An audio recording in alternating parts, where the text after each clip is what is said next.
right, we're going to get to the engine now. The real important stuff. Not that the rest of it isn't important, but with the engine.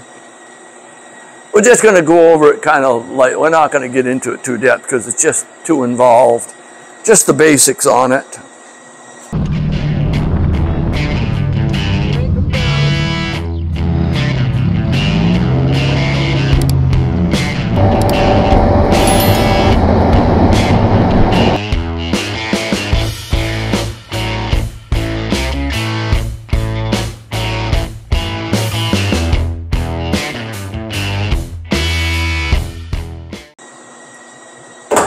Because what you're going to see on the channel is going to be a whole lot to do with the engine versus a lot of the other things we've already talked about. So we got upgrades and things to fix, and at that time I can really go through the engine pretty in detail.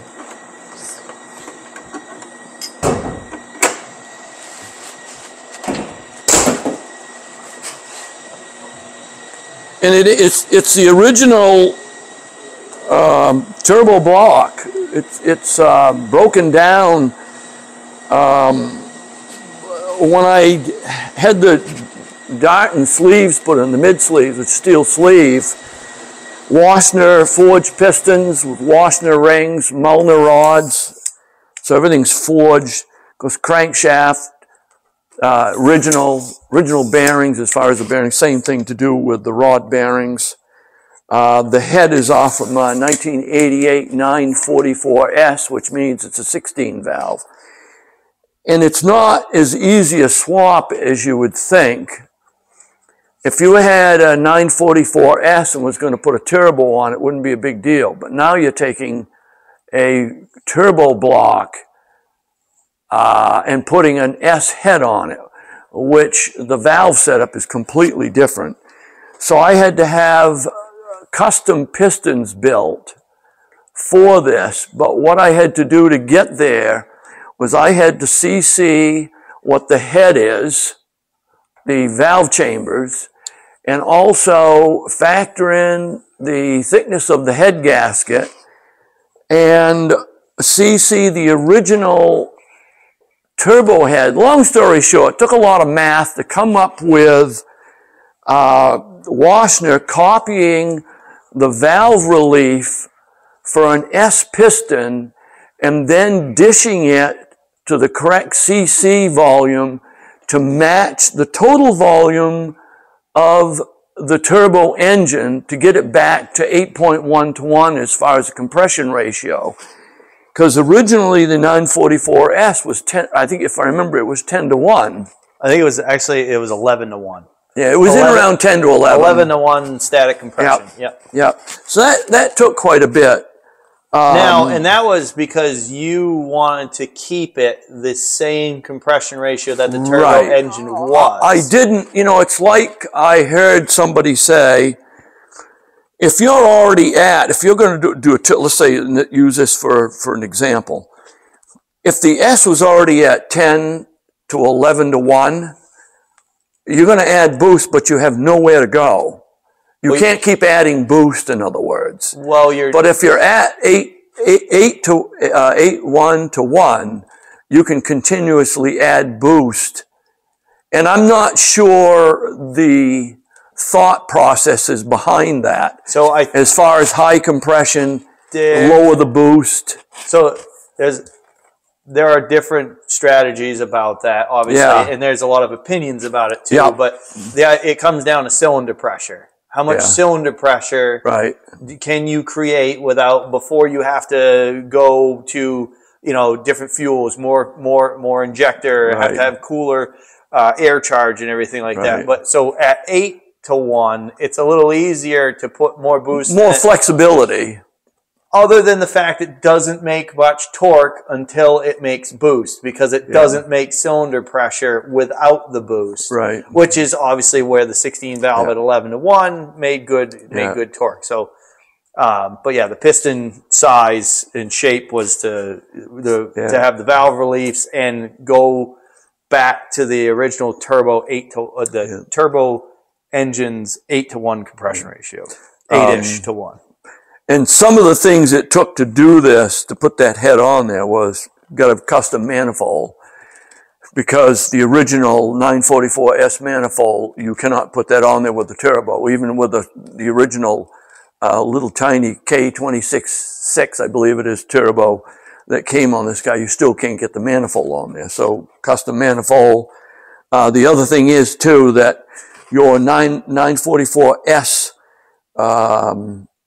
cam sprocket is wider. So you had to take the S crankshaft sprocket and put it on this turbo because they're wider, which is a good thing because it's got a Gates racing belt on it. I did that just to make sure because of what I did to the valve train, which we will get into that some other time, but it's got custom exhaust manifold, which I actually started out with the original turbo, 944S manifold, but put the flanges off the turbo manifold on there so that it would match the crossover. But at this point, all of that's gone because everything was too small. This head flows quite well, and we aren't even close from what we can tell to that point. Yeah, you can see all the EGTs in here. And Forrest actually fabricated this whole manifold this last winter. And you've got the different sensors: oil pressure, exhaust pressure, booster map, oil pressure original. This goes into the original dash gauge, and also the AEM off from this sensor. Water pressure sensor, my distribution center, my 5 and 12 volts here, which is required for sensors. This is coolant pressure, water pressure. Right. I just wanted to say that because you have the air to water intercooler is hidden down underneath this panel here, but this is for coolant pressure, so that we can tell if we lift the head or not. So that's that's another feedback loop that we want to understand. Everything I can come up with for a sensor that we can put on the AEM, I do. Yeah, and you got a Hall sensor for cam position. There's a Hall sensor down on the crankshaft for the timing, which Forrest made the 36-in-1 trigger wheel for that. Then I made a bracket for the Hall sensor, Hall on both of those.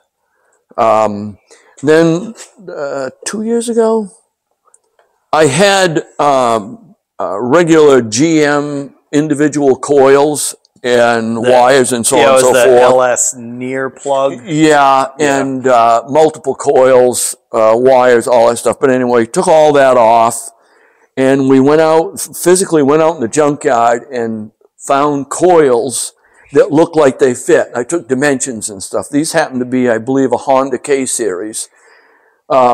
Changed it over to coil on plug, which was a great idea. We carry spares. I made this simple bracket to attach it. It's not real pretty, but it's functional for that. Injectors, we increased the size of those this last time around, which we'll get into that. All the tubing and everything that we've built, I set it up, and Forrest basically takes it together. It's got an original Porsche throttle position sensor on it. The original Porsche Bosch temperature sensors and so on and so forth. All that stuff is fine. That information is in the AEM system, so you can program that in. Got teal or tile, however that's pronounced. I think it's tile. Yeah. And oil supply to the turbo on the other side, and water. Oh, you can actually see the flip-up headlight delete. Oh, yeah. Gone. Well, you can see over here, Forrest, if you can get it, there's a 4-inch, and I fabricated this thing to go all the way over, and it goes all the way down to the bottom of the car near the ground. Intake. You're talking about the intake, The intake. And what it does, it gets it down into clean, cooler air, so you have that advantage. Besides the it's water and ice to air intercooler. Your fuel feed, fuel pressure, And this is all the wiring that comes in here in the harness that I did. All the lines, all the vacuum lines and boost lines here for boost pressure and stuff are all air lines, push-on fittings, 1/4-inch tubing, original fuel rail. I can't remember the name of the injectors from that company. It's a Snake Eater. Snake Eater. Yeah, we got injectors. Snake Eater. 100 and what do we have on this time? 142. 142 pound, because we had Siemens Deca 80s in it. Right. And we were running 60 pounds of base fuel pressure. Yep. To make 375 wheel this past year, or this past summer, spring, end of spring, beginning of summer. To make 375 wheel, we had the 85s at 60 pound base pressure, but we ran out of fuel pump at 60 pounds base because we are boost referencing the regulator. So, you know, you have a base of 60, and then for every pound of boost that you make, you have to increase the fuel pressure of that amount because we're referencing it. So, you know, when we're making the 24 pounds of boost, that fuel pump's got to be making 84 pounds of fuel pressure to overcome the 24 pounds of boost to maintain the 60 pounds of base fuel pressure in order for the VE tables in the ECU to function appropriately. So when we crutched the injector size with that, then, you know, we hit a brick wall. We couldn't go any faster. So we threw Snake Eater Performance 142 pound injectors in it that were the same body style as the Siemens, just to try it again. We had 2 events this year for the second event of the year. And what we were able to do with that is we had the dead times and the information from Snake Eater, and I was able to play around with it until the car ran okay. And we were able to run more boosts until we ran into other issues. Yeah. So whenever it's one of those things. Whenever you fix one thing, you find the next thing that's not quite right. And it was kind of funny, haha, because we ended up with the same problem that we fixed last year. Basically, we ran into the same problem again. Which, spoiler alert, it's exhaust back pressure and EGT. It's interesting.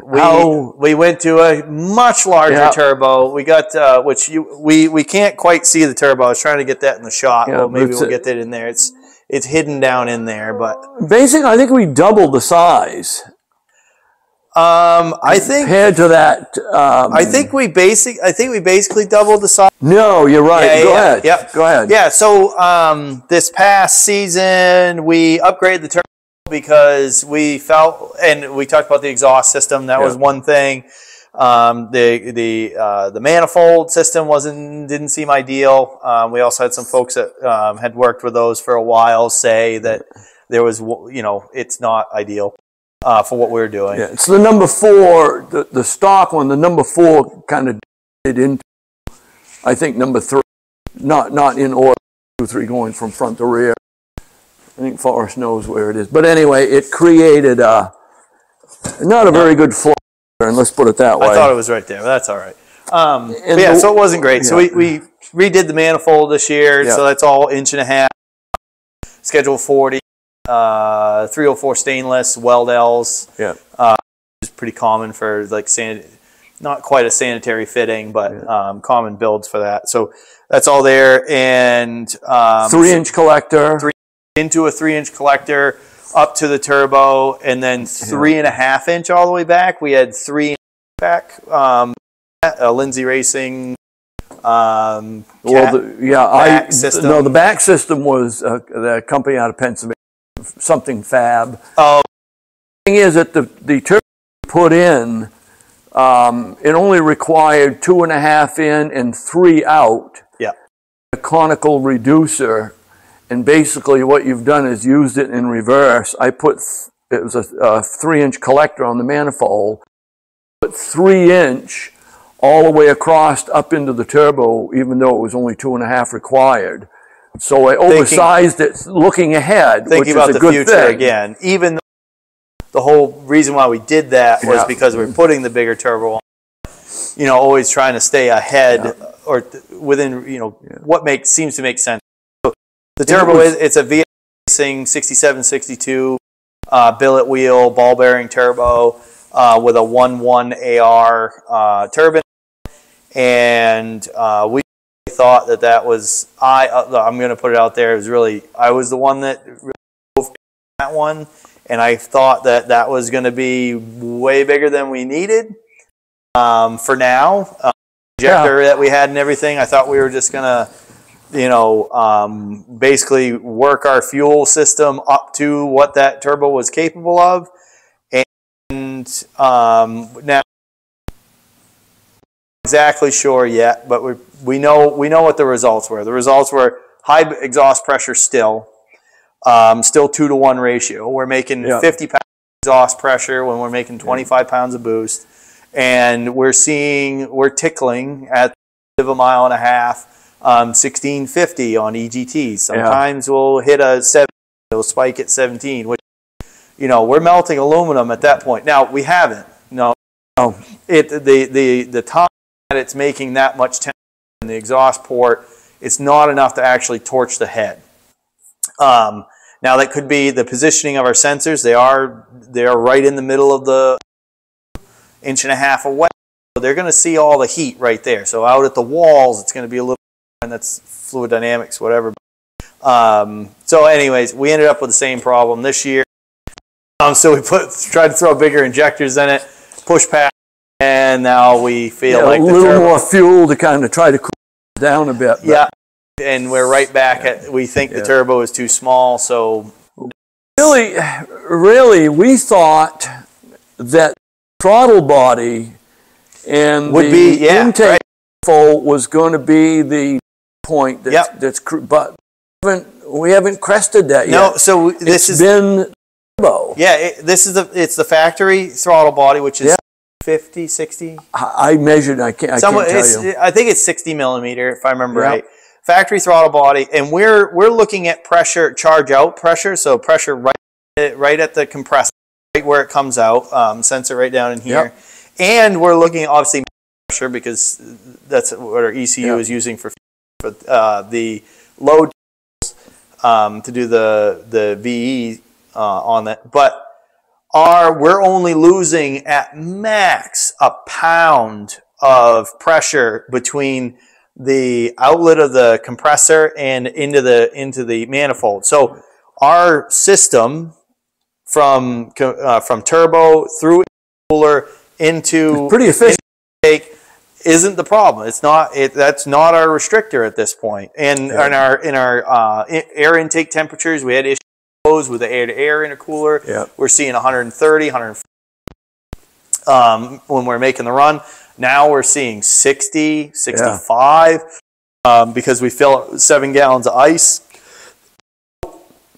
It's just we're just not flowing enough gas yet. We're just not flowing enough gas yet. But you know, the crazy out of the engine and out the back. Yeah, because of the back pressure, you're not getting the air through the engine, so you're kind of a building temperature. Yeah, we're just holding heat. Because not getting the air through the engine. We're just holding heat, and it's and it kills power. I mean, in turn, we end up having, you know, it pulls timing, it pulls boost. We just by the time we get to, you know, at the mile, the engine heat soaked.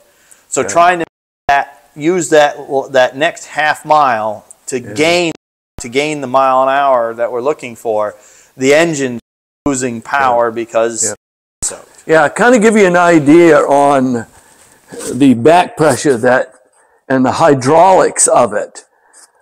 We can show that when we go on. Yes, we will. Yeah. And the other thing is too that even on the outlet of the compressor or the turbo end, it only required 3, and I did the same thing on the inlet. I put 3.5 all the way to the rear. So we know that can be the issue along with the crossover between the turbo and the pressure sensor, which is on the end of this steel tube right here, right at the collector, as far as the exhaust pressure. And the crazy part is, though, I estimate we're doing a gallon a run of fuel. Yeah. MS-109, yeah. MS-109. Gallon in a mile and a half, plus the idle time coming back. But it's a lot of fuel. So it's MS-109, which is a unleaded oxygen fuel. Now, we run 109 because it's available locally, and the fact that it doesn't have lead in it, so we don't have issues with our wideband O2 sensor. So we have the LSU 4.9 Bosch widebands, which my understanding is if you run lead, you'd have to run, I think it's an RTK. It's a more expensive sensor, and it still won't last as long. So that there's that. And then the oxygen kind of helps. We got a little bit of extra oxygen already in the fuel, so we're chemically charging the motor with more air and fuel density with the fuel itself, which is okay in the class we're in. And everything that you can talk about up front here for problems and things, and the thing right back to the AEM with all the sensors is, if you didn't have that, you wouldn't know any of this. You wouldn't know about the EGT temperatures. No, again, it would be back to, you would have to have someone on the team that had this wealth of knowledge and experience, which the whole thing, we don't. We are automotive car people, obviously Dad, and then I learned that, from Dad and experience and everything, and then other experiences with folks that I know. But at the same time, we haven't been doing this our whole lives like this anyway. So, but even you could be. It's just like exhaust temperatures out run. The only way you'd be able to know whether or not you've got exhaust, and you'd have to be an expert when you read when you blew the fuse, being the head gasket, torch the head, or you're really smart reading spark plugs, or spark plug reading, which we're doing a little learning on that too. This way here, it makes it a lot easier. Although one of the people up to Loring that we always ask technical questions, Jason White, he will always we've showed him plugs before, had him look at them, and he always responds with a turbo car, if the ground strap's still on it, you're fine. Which isn't that helpful, but okay. He's got a Corvette up there that he runs that. He has the world's fastest C6 Corvette at 269 miles an hour in the mile and a half. And his goal this next year is 300. 300. And talk to him. He crashed it down at the Arkansas mile, rolled it over. Flipped it over. So he's decided to go to, getting off on another subject here, but he's an interesting person. Jason White is a great guy. He's been very helpful for us. Even though we own, we see him once a year and spend some time, ask questions and stuff. Well, actually, we've called him. That's why we're at the dyno we're at now. I emailed him about who to see about dynoing, and he was the one that led us to New Hampshire because he's from New Hampshire. So nice people, nice people. So unless you're like Jason, who already has a great deal of, you still have to have data. You still got to have this information. But he's got the electronics covered in that car too. Because he does. Electrical engineer. Aerospace. Air Force. He was in the Air Force, But there's a lot of people up there like that. Which is the fun part. That was the top side. Got engine. Let's go to the bottom. There we go underneath. We'll put it up and we'll take a look underneath.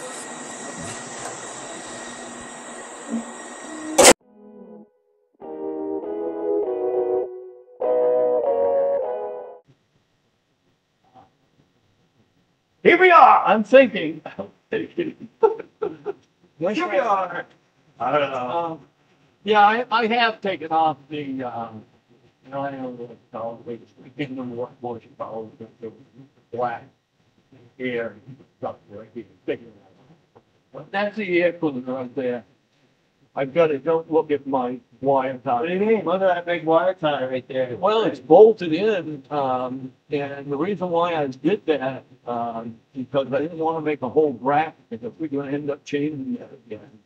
But you got to start realizing everything that I do has got to be like they're down to basically the air intake for the fuel system cannot be any lower than the OEM position.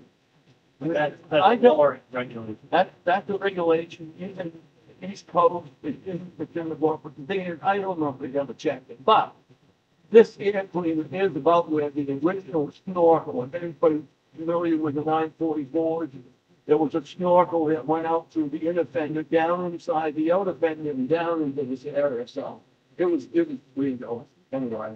But pretty much everything underneath here is original. Except for, and I don't know if you can really see it, the trigger wheel right here. And then, oh, you can see the weld. And the weld from that problem last year. And the Hall sensor. Power steering, everything, all the belts, everything is original. Every original fan. This is the front lower nozzle for the fire suppression system. The other one is way up above. You can't see that. A lot of things that I did last year, like replaced a lot of the suspension parts, only bushings, just upgrades every year. And one of the things was we should changing out the strut. We tried to do it last year, we started fitting those. Working the way back, this right here is the expansion joint, which is a mistake.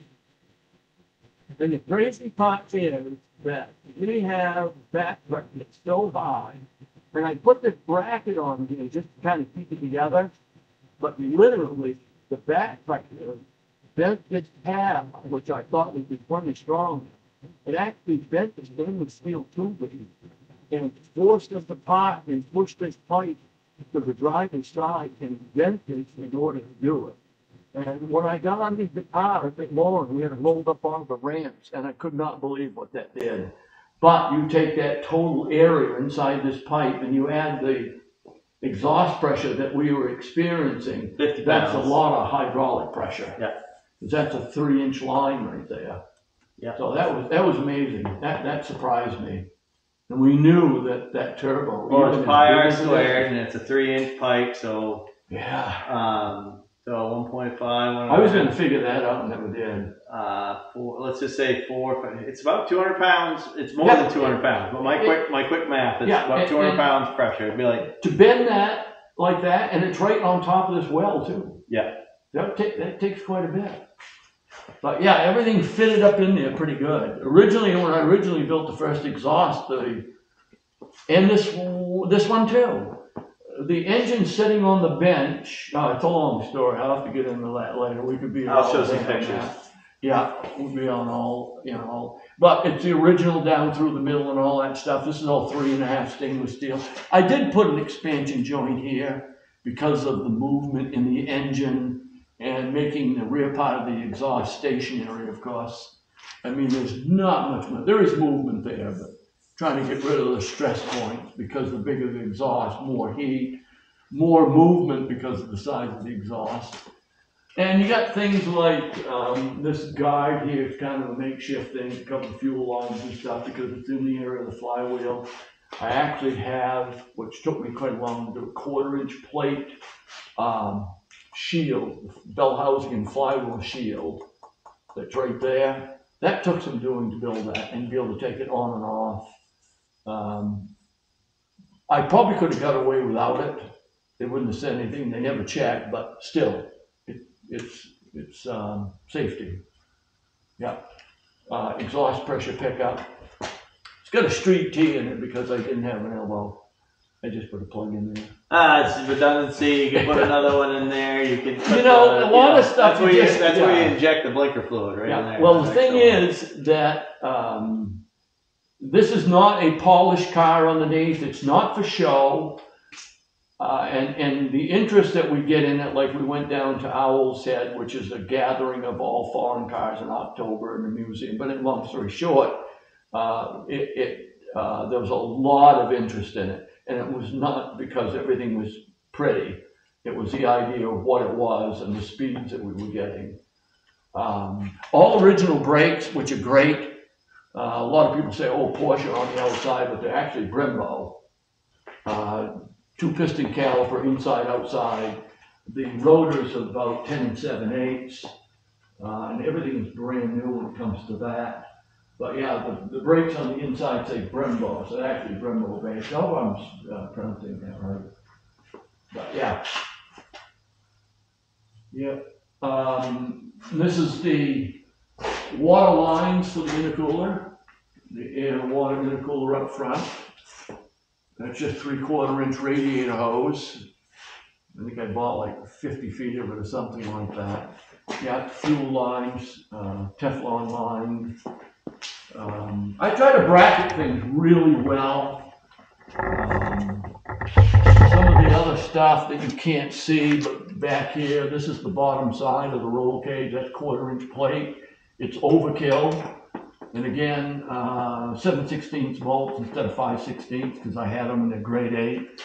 Overkill. The same thing up front, but you can't see it because underneath here, you can part of it. And most of the stuff is just steel. I had scraps and stuff that I fitted.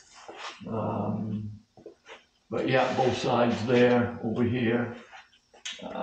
It's quite a job running lines too, because this car is not very forgiving as far as room. It's pretty compact, just the way that it was built. But it was a good choice for what we're using for, what I'm using it for. Yeah, and you got the fuel system, the underside here. It's not the prettiest setup in the world. Transaxle is an original limited slip with an oil cooler, the regular turbo. I know the model of it, I can't think of it off the top of my head, but it is a limited slip,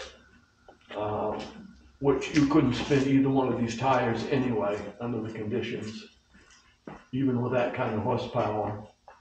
So, yeah, and it's got what we call the crack pipe on it. Because there's no muffler. We run it without a muffler, but we run the exhaust all the way to the rear. And Forrest named it the crack pipe because of the way it sounded, and it's quite loud. It's the late start racing crack pipe. Yeah, the crack pipe. Yep. Yeah, even the original Porsche airfoil, whatever you want to call it, back here. Fuel system up in here. Like I say, it's got a 44, and it's got a fuel filter, check valve in it. I lowered the suspension. I lowered the suspension on the struts, on the torsion bar down, and we added these Sika coilovers with an adjustable dampening system in it. Just so that right now with no load, there's no strain on it. But when you put the thing down, set the car down, that spring takes over along with the torsion bar system, and it doesn't dead X the thing, but it's pretty close. It's dampened, so to get rid of the problem of the tire hitting up inside, which we've actually hit. You can probably see the wear marks up in there where the tire hit back a couple years ago.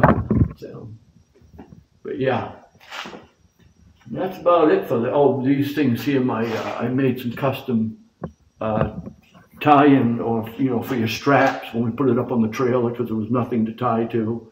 So I added those in there, which is fine because I had to have spaces for these to clear the trailing arm housing. So that actually worked out pretty good. Yeah.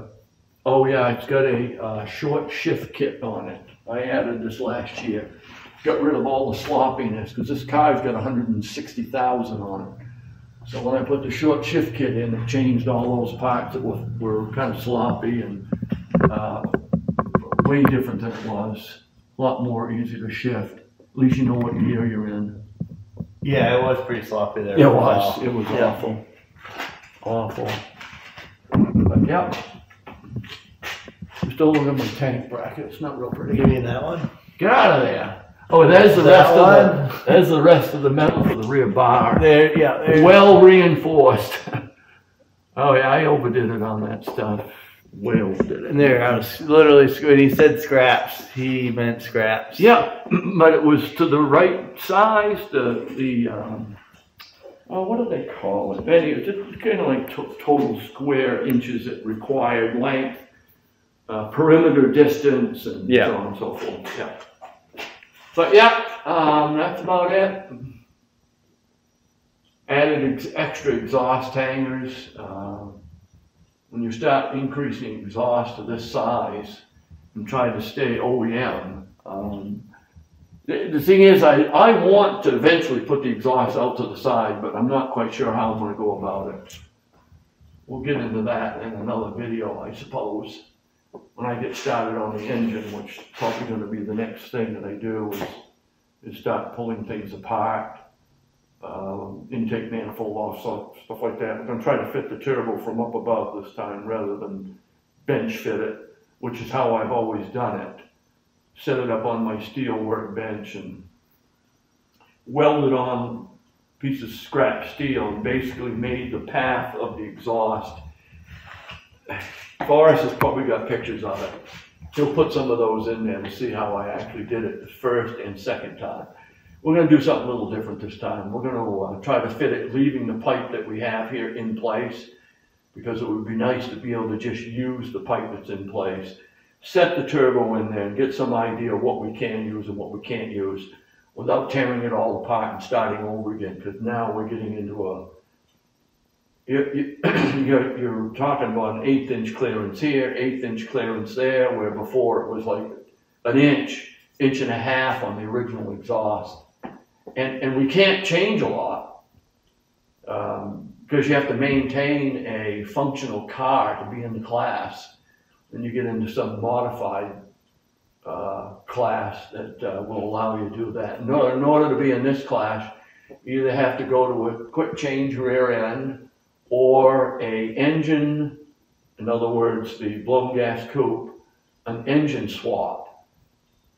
I really didn't do an engine swap. It's got the original block, but I did a head swap because it states the original number of valves and valve configuration, and it doesn't have the original number of valves and valve configuration because it was originally an 8-valve head, in line, of course, and now I get 16 valves, 2 rows, 2 cams, so it's different. So I put myself in that class, and people I've talked to said that's fine. So that's the class that we're in with this one anyway. I'm hoping Brooke gets her car done, her pickup done, so we'll have 2 cars this year. I'm anxious to use my gooseneck trailer and have 2 cars this year, so I don't go. Oh, I'll show a picture where we have used it. Yeah. The failure mode. When this broke, we had to do something different. Right. Yeah. We bought the, yeah, 2 completely different cars. Gramp had the car that he took, and then I bought a car to take, which is a different story. So we could go. Just so we could go. We could both drive cars. Yeah. So I bought a car, which was a stock version of the car that I'm building, which I've never driven one. I bought one that didn't run or anything, so I had no idea. So I wanted to experience what a stock version of that vehicle was like, which was really just an excuse to buy a damn car on Craigslist and then go racing. And I thought it was going to be relatively inexpensive and a quick clutch job, but it was a clutch job, all the motor mounts, flywheels weren't right. I remember that. Yeah, we spent some time on this lift in the last minutes and hours of that's right, it was up here. Yeah. No, it wasn't up here. It was on the lift. Down the other shop. The other shop. It was another shop. But anyway, yeah. Nonetheless, we made it though. We made it. We made it. We went racing, and we ended up breaking, or that car broke, and I had to fix it later. And the 911 was... That was fine. That was fine. He just didn't wail on it. Yeah. That's all. He did. I think he did 125 in it. 100, yeah, about there. 123 or 125 in the 911. Yeah. Which I don't think had been on the road for some years. Hold it out, change the oil. And I convinced him to just get it out and run it. So we did. Man, we did. It was fun. Yeah, the whole family, everybody was up there. That's right. Yeah, everybody went because we were supposed to be in this, but then it broke. So then cousin Nick and Nick Steph. and Steph, and then Charlotte. My youngest, my oldest, and my wife, and everything. We're all there, and John and Amy were there. Yeah, the whole late start crew. I'll put some pictures in there. Yeah, that was a fun weekend. Yeah, so we went racing anyways, even though we broke. That's when we rented the house. That's right. We rented the house on the river, on the Rustic River up there in Rustic County. Cool. Yep. I hope I didn't bore you. We appreciate your, watching us. Like I say, I hope we didn't bore you. So boring old guy. Just kidding. So we just thought it'd be good to do a build breakdown on this car, because we're gonna do that with each one of the project cars. You probably at this point you would have already seen some of those other ones ish. Yeah. The other projects are starting from the beginning, so you kind of are actually you're gonna watch it from the beginning. But where this car is pretty mature, let's say, in its build, there's a lot of stuff that's already been done. So it was the idea was just to get you kind of caught up to what this car is, where it is now, and then Gramp he'll get into more detail, let's say, as he works on it.